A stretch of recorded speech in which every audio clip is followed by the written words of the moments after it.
So what is up, guys? Nick here, helping you to master your technology. Should you buy iPhone 11 Pro Max in 2022? Now, the launch year of this one was 2019, so this is the same year that the iPhone 11 came out. This is the Pro Max version, but it makes sense that Apple would get rid of it because people wouldn't see this as the most premium iPhone in the lineup and probably wouldn't pay the higher price tag that Apple would be charging at this time. Now, if you go over here to eBay, you'll see this phone actually still has quite a high price point. The bids start a little bit low, 480, and that's not super low, but it's low by Max phone standards. If you go up to or scroll down a little bit, you'll see 719, or you can buy some cracked iPhones for under 300. You're likely not going to see this super low though, but the prices, I would say right now the prices are a little bit high still. So this is good for sellers. People want to get rid of it, but I'm not sure it's so good for buyers unless you can snag one of those on a bid under 500. This phone, you got to really look kind of hard to find something at a good price point. This is not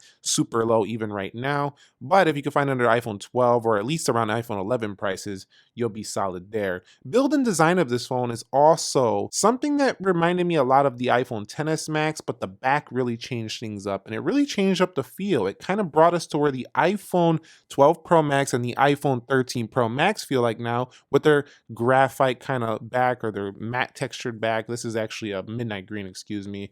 Just their matte texture back right here, glass back, just felt really premium. And honestly, holding this phone today, besides the curved edges, it feels similar to a premium current iPhone, honestly. The weight of this though did go up. It's around 226 grams, so I wasn't too happy about that, but there's good reason for that. Apple stuffed in a 3969 milliamp hour battery, which made this phone feel quite a bit heavier, but also giving you quite a bit better battery life, not cellular data. We're going to go to battery life here. It gave us better battery life, and the capacity though, for me, I don't know why, but with this phone, the capacity was going down a little bit faster than my other smartphones. It probably was because I was using the amazing camera setup quite a bit. I was even doing 4K videos for the channel on this phone. This was the first time I felt like, wow, I could actually use the iPhone in place of my main camera. You could get by with this easily. It's really very good. On the display front for this Super Retina XDR OLED display here, why is this still worth it in terms of display? Because it still hits that 800 nits peak, which is very similar to what you see on the iPhone 13. Those now have 800 nits peak, so you can see super overexposed in the video right here, and the reason for that is because the brightness is ridiculous. One thing that was a con though is that they went away from 3D touch on this phone, so you don't have 3D touch. But of course, all iPhones have dark mode, night shift, true tone. The overall display was very tack sharp as well. We're pretty much used to that from the iPhone XS Max. On this one, you do have 458 ppi, so if you are reading news articles and stuff like that, everything's going to look tack sharp. Of course, 19:9 aspect ratio means that the phone has that same width factor as the iPhone 13 Pro Max, but it kind of feels a little bit small because that newer 13 Pro Max is 6.7 inches, a squared body. This actually feels a little more compact, but still has some nice heft to it. So this could be a good size for a lot of people. You will see that notch though up there. Definitely a little bit more shallow, but a little bit wider right there. So definitely you'll have to decide if you like that notch more or the newer notch. I actually like the curved edges on here with this matte textured back. It just felt so good. I really did like that. But I gotta say, brightness is good. Accuracy is good. It doesn't have that over, I would say, saturated look. It definitely has, like, they tune it to look not too vibrant, but not too dull. It's got a nice balance. That's kind of how I can describe it. And that's pretty true of all iPhones, this one included. But you're still getting OLED, so everything about this display is still up to par in 2022. That's for sure. Now, when it comes to the software on this phone, I will say that, you are getting pretty much the same overall experience. As a matter of fact, it's identical. It feels like I'm using the same exact device, whether I'm using this phone or my current 13 Pro Max. They actually have the exact same experience. So that's where some people are saying iPhones have been the same for a while. Apple needs to shake things up. I kind of get where they're coming from. Even down to the camera. Yeah, you don't have the cinematic modes here, but you have essentially the same exact feel. There's literally no difference. If you buy a 13 Pro Max and you have an 11 Pro Max, you're buying it for the hardware, because let me tell you right now, you're not going to experience anything different in the software. Yeah, it's smoother because of 120 hertz, but remember, 120 hertz ProMotion, that is a hardware feature. That's not a software based thing.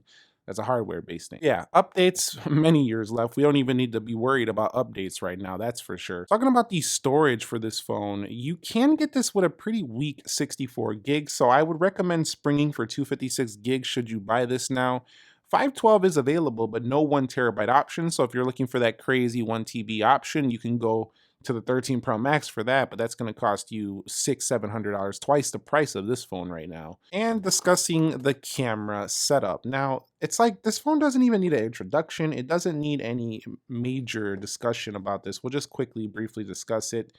I ranted and raved about this phone. I even made a dedicated camera review because this was the first time, and I'll link that down below. This is the first time that Apple brought, a total like pro like camera. This was the first phone in the 11 Pro as well having these aspect ratios. They brought it down to the other phones, but this was the first time you got to experience much more control over the camera, much more consistency. Triple 12 megapixel, everything was very consistent. Going through the lenses was buttery smooth. It's like you could see it changing a little bit there, like on that little twitch, but not that bad. It had night mode on board as well. The video quality was insane, 4K 60, but they had 4K 60 before, but it's just better on this one. Everything looked great. Like it was really impressive, like seriously so. And then on the front-facing camera, they seriously improved this as well, going to a 12 megapixel up from the 7 megapixel at 4K 60, just like the iPhone 11. This is when it all started. Amazing cameras. I am totally happy with these now. And yes, I could even say this, the 13 Pro Max hasn't changed my life photography wise, videography wise, that seriously. And that's because I don't do videos like filmmakers, like, like cinematic beast mode, like freaking like movie style. If I do that and I start playing around with B-roll, then I definitely want my 13 Pro Max. But for everyday usage, for everyday video and camera, yeah, these are still very good. They're like ridiculous good for just everyday stuff. So I did enjoy the audio quality on this phone. It was actually very good. You can see if you are watching videos though, the notch does cut in a little bit, especially I try to do my videos away from the notch so it doesn't really cut in when you're watching it and you pinch in.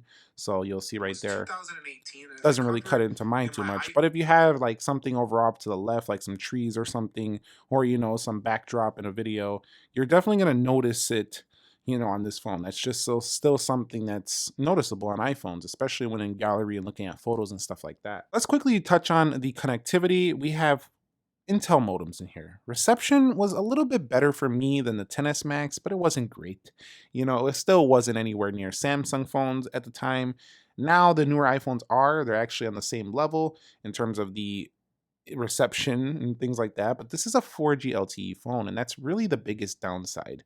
No 5G for this means that you're kind of outdated from the start with this phone when it comes to that.